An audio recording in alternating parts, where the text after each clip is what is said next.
C.S. Lewis wrote a short book about a journey from hell to heaven, and we're on that journey right now, so stay tuned for Reach Out and Live.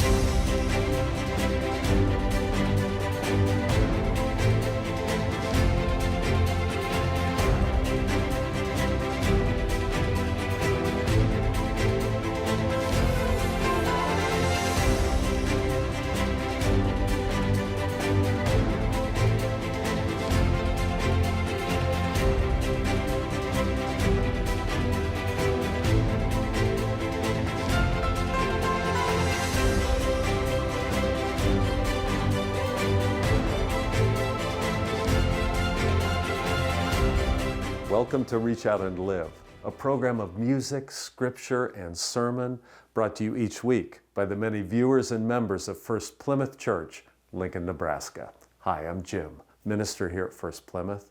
Now today, Pastor Juan Carlos is preaching. We have our Plymouth choir and the congregation is ready for worship.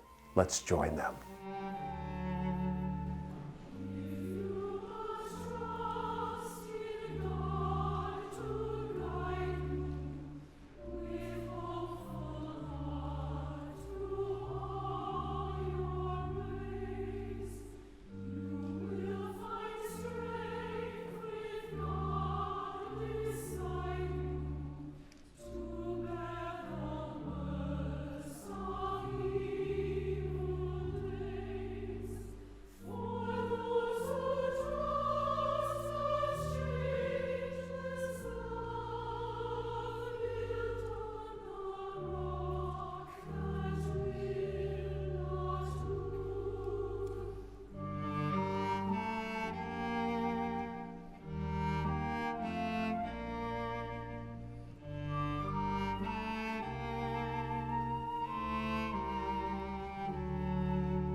And now we turn to Galatians chapter 5.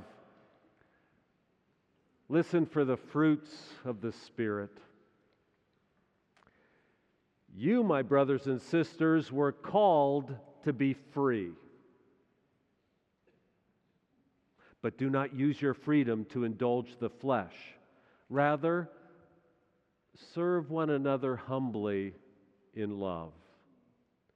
For the entire law, all of the scriptures are fulfilled by keeping that one command: love your neighbor as yourself. If you bite and devour each other, like on social media, watch out, or you will be destroyed by each other. But the fruit of the Spirit, oh, it's love, joy, peace, forbearance, kindness, goodness, faithfulness, gentleness, self-discipline. It's all the good things. Against those things there is no law. Those who belong to Christ Jesus have crucified the flesh with its passions and desires. Since we live by the Spirit, let's keep in step with the Spirit. She had lived her life, the day-to-day. She'd been a good person. I mean, just like any of us are good people. She'd done her duty. She'd done it with as much joy as she could. She had cared for her family, and she'd been a conscientious partner to her husband. Pretty normal stuff. He, too, had lived his life. And yet over the years together with her, he had amassed a number of issues, concerns, resentments, things had not gone like he thought they should. He never said anything. He was just in a generally bad mood most of the time. So the moment came for both of them. She chose to live her life, her eternity in heaven. He chose to spend his time in hell. But he did something interesting. He, in the imagination of C.S. Lewis, he decided to get on the queue to take his trip to go to heaven, to check it out. He missed her. He wanted to see her. And so he gets on the bus. On the trip there, he oozed the bitterness of his life. He oozed the resentments. He oozed the struggles. He oozed the hopelessness. He was not a fun person to be around, even on the bus with people that were inhabitants of hell. You can imagine. That's bad. And he arrives with the others with the intention of encountering Sarah, his wife. It's difficult at first. Heaven, too real, too solid, too beautiful, too bright, too colorful. He a wispy ghost. But now, because of his resentments and bitterness and anger and hopelessness and the self-loathing manipulation, he had become these two ghostly beings. Check this out. Talk about imagination, C.S. Lewis. He became a dwarf with a chain, and that chain was hung around a character that C.S. Lewis calls a tragedian. The dwarf is the self-pity that made him so small. The tragedian is what happens often in all of our lives, the drama king of the personality. These ghostly beings go in search for Sarah. And before we know it, the scene is a scene almost out of a Disney princess movie, with Sarah coming into the scene with animals surrounding her and birds singing and music playing. An angelic being is nearing. She, solid, a spirit that oozed joy and love and connection. Oh, she too was excited to receive Frank, and she was so happy to see him. And Frank, though, was ready for the fight. It seems like marital struggles don't end once we die. Is that a couple's word for us today? He was ready with the long list of the things she'd done over their entire life. All the slights, all the mistakes. He was ready. She received them with much compassion. She was, oh my gosh, Frank, I'm so sorry. If you could only experience the love that I'm experiencing, and can you just let go? And I love you, and I'm so glad you're here. But he could not accept it. He wanted more. I'm not sure what he wanted, but he wanted more. He wanted explanations. He really, if you're honest, what he wanted was for her to come down to hell with him.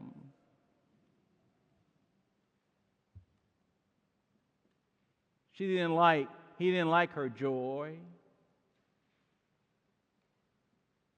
He thought it was her avoidance of what she really did to him. She tells him, "No, Frank, not here. Listen to reason. Did you think joy was created to live always under that threat? The threat of your self-pity, the threat of your hopelessness, the threat of your resentments, the threat of your despair? Always defenseless against those who would rather be miserable than have their self-will crossed?" And then she continues, "If it would help you and if it were possible, I would go down with you into hell. But you cannot bring hell into me." Well, this is not a sermon about marital discord, although if the shoe fits. But I've been thinking so often these days about these hells that we create together. I'm concerned about the ways that we bite and devour each other.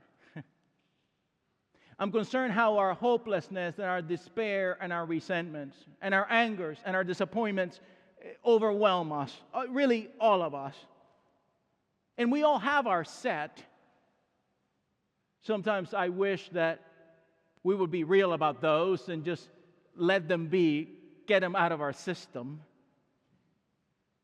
And we love our resentments, don't we? I love mine. I like to hold on to them. Oh, I love a pity party as much as the next person. No wanting to let go. In the meantime, the more ghostly I become, the less joy that I experience.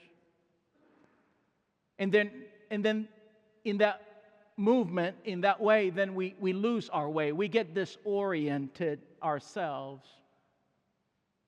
I'm concerned that because of what we are experiencing together in the day-to-day of life and that our neighbors are experiencing, that a lot of us are becoming so disoriented and so discouraged that maybe what we're feeding is the resentments and the struggles and the bitterness that creates a hell for us and for our neighbor. It's a conversation we have often as pastors. And then we gather here. We gather here together and we speak. We speak words of hope and possibility and joy. We speak these words and we hope that you somehow can connect with those words. And yet, sometimes it feels like it's impossible. I don't know if it's happened to you yet. I'm sure it has, but sometimes I wake up in these days and I'm feeling good. You know, I'm feeling joy-filled and I'm feeling positive and hopeful, and I'm like, yes, here we are. Here's what God's up to in the world. And then my phone buzzes. And I have a new reason to be ticked off now. My day ruined. Joy evaporating. Moment by moment. Like Frank, I wonder if I too am finding myself not hearing about this love. I don't want to hear about this joy. Can't you see what's happening in the world? Don't you remember? And I can see Sarah's look on my own face. No, don't you remember, Juan Carlos? Don't you remember love like no other and hope? What would that look like? What would the fruit of the Spirit look like in these days? Now, that's not to negate the pain that we suffer and our neighbors suffer. Oh, no. That is not to, this is not toxic positivity. It is a recognition. See, I'm about to really upset the tech team, so let me, I've told you, tech team. See, in one of the great movements in C.S. Lewis's The Great Divorce, he engages us in a conversation. See, that trip from hell to heaven seemed like a vast gulf between the two. Oh, it seemed like it was never ending. Like these places are so separate from one another, and they have to go on this long journey. And so the characters meet each other, and the spirit that's guiding the narrator hears the narrator tell them about this gulf that they have to go through, this canyon in this trip. And the spirit guide says, Oh, you mean where you came from, that place, Greytown, that trip. Oh, let me show you. And he points to this tiny macroscopic little gap on the earth. He says, that's what you're talking to me about. Oh, you think it's so huge, but it's that tiny. Now this place, this heaven, now this is huge. This is solid. This is real. One of the questions that I get asked these days is what are we going to do in the midst of the pain that our neighbors are struggling with, and in the midst of the suffering that our neighbors are living through? What are we going to do with our own disappointments and our own despair and our own hopelessness and our own anxieties and our own fears? What are we going to, Pastor Juan, what are we going to do? And I often think about what the church has done for 2,000 years, God's people resisting evil, injustice, and oppression in whatever form it may present itself. And I said, well, what are we going to do? We're going to resist, like we have for 2,000 years. We're going to stand in the gap for people that are being dehumanized. We're going to stand in the gap for people whose dignity has been violated. We're going to stand in the gap for those who are diseased and marginalized. We're going to stand in we're going to come alongside them. But people of God, we got to do this, but we cannot come alongside one another in hopelessness. We cannot come alongside one another in bitterness. We cannot come alongside one another in despair. We cannot come alongside one another with the resentments of life. We are told on this day that we come alongside one another with the fruit of the Spirit. We're going to come alongside one another in love and in joy and in peace and forbearance and kindness and goodness and faithfulness and gentleness and self-control. We're going to come with the antidote to those things. Oh, it is tempting to fight the battle of hopelessness and despair with the same. It's tempting to be bitter and angry. And by the way, I love my bitterness and anger. I too, at times, want to call fire upon those who live against the good news of Jesus. I too want to call fire each time I see our neighbors struggling for their basic necessities. I too want to call fire when people don't get the support systems that they need. I too want to call down fire, and I too get angry, and I too demand. But the good news of Jesus tells us that life is stronger than death. that joy is stronger than hatred. The good news is Jesus tells us that we are a people of the Spirit, you and I together, that we are a body together, and that then we together, practicing joy, have all that we need to sustain each other in the ups and downs of our life and in the life of the world. People of God, there are hellacious experiences that we live through and that our neighbors live through. But we, together, practicing the fruit of the Spirit, are stronger than any force imaginable, so that we, together, our neighbors, our co-workers, our communities, our neighborhoods, our nation, can experience heaven on earth. The reality of realities right here, right now. And guess what? We don't even need a bus trip.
I think it's awesome that we could worship together like this.